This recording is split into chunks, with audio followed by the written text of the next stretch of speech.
Think small, win big. What does that mean? That's our theme for CAM in 2016, and I'm this year's Secretary General, Ramiro Stom, and I'm here to talk to you a little bit about what it really means to think small. Now, a lot of problems in the world are really big problems, and the problems that we usually try to solve at MUN conferences are also really big problems. But the problem with big problems like hunger in Africa, or education reform, or corruption in the Middle East, all right? These are really huge problems, and because of their size, they're really complex and they're really difficult to solve. But unfortunately, not a lot of problem solvers in the world understand this, all right? And what ends up happening is that you have these huge umbrella solutions that try to solve the problem. Well, guess what? That doesn't work. And we've seen that not work over the last 100 years. Over the last 50 years, trillions of dollars have been poured into Africa, in humanitarian aid. And what has happened? Well, they've changed a lot of things, but nowhere near what they wanted to achieve. And the problem is everyone thinks that they're, funding these huge solutions, all right? Whereas what we really need are small solutions that target individual small problems, all right, working together in order to, eventually solve the larger problem. I'm going to give you 3 examples of small thinking, all right? So the first example is Cola Life, all right? It's an NGO that was started with the question, how come Coca-Cola can reach remote villages in developing countries, whereas basic medical care cannot?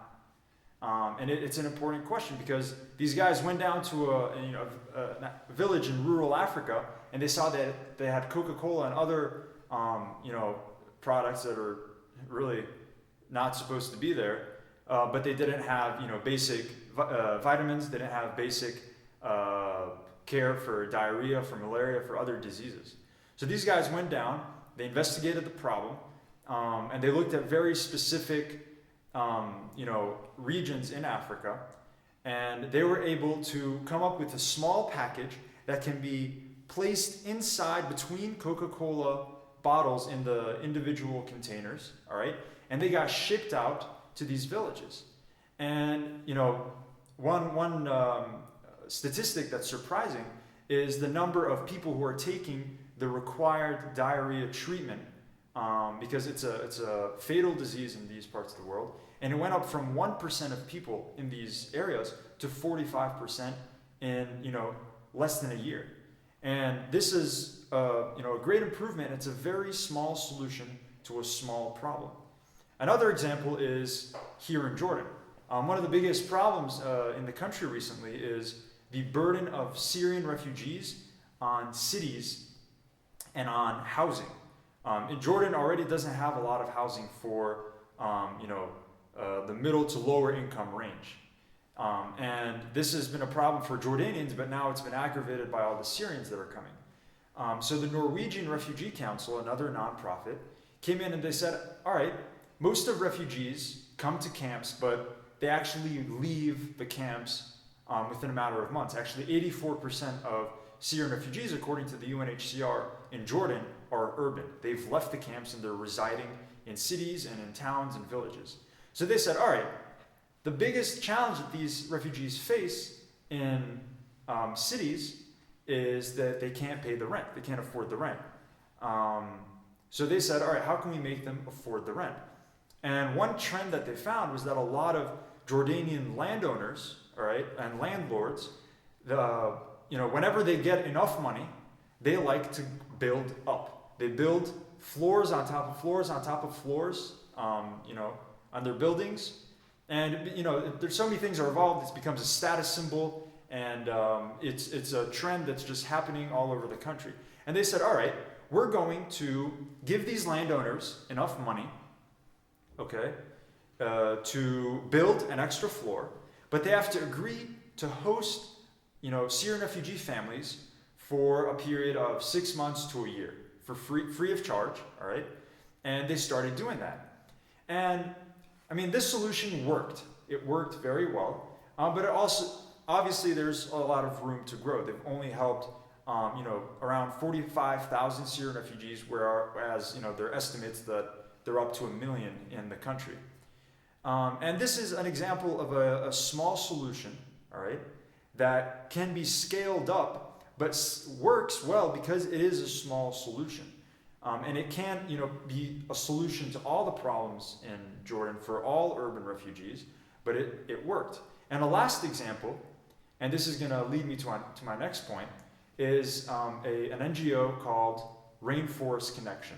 It's a social entrepreneurship kind of startup started by this guy called Topher White, and he went down one time to Indonesia to a rainforest, and he was taking a tour, and then they started hearing this buzzing noise.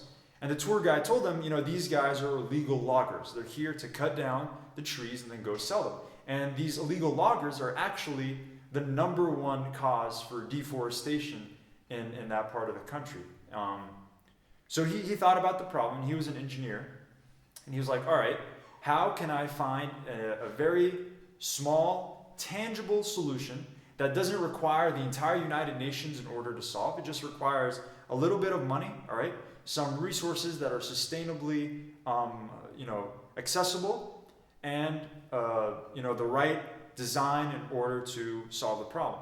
So he was able to recycle, old smartphones. I'm not talking, iPhones or Android. We're talking plastic 9-button, very rudimentary smartphones that have SMS and GPS. And he was able to build a little canopy that was solar powered with a cell phone and place them all over the rainforest, on top of the trees. And what they do is they pick up instantly the noise of logging and send a signal, right to the guards in the rainforest, because they're preserves, and the guards will be there within a matter of minutes before the trees can get cut down. And this stopped a lot of loggers, but it also deterred many more. And this was a think small solution. And my final point is this idea of who tends to think small. What we've found is that usually it's not governments or politicians or diplomats or ministers. Usually it's people who have a passion, all right, and who can try to do something right away, can take up matters in their own hands and try to solve it, all right? Because when you're involved in governments, in the United Nations, you get involved in a lot of bureaucratic hurdles, and you get a lot of, incentives that are, crisscrossing, and you need to get a lot of people on board in order to make something small happen. So it tends to be entrepreneurs who take up these matters in their own hands, and they try to find a solution. And all three examples were started by people with an entrepreneurial mindset. They saw a problem, they studied it, found a really small, neat solution, all right, and they were able to implement that solution right away and create something tangible, create some tangible change. And that's what we want to do at Cammon. We want to think like entrepreneurs. We want to think small. We want to win big. There are a lot of things that we're doing differently at Cammon. This is the first of them. You can watch, you can learn more about the rest in another video. And as always, this is Cammon Ed. See you next time.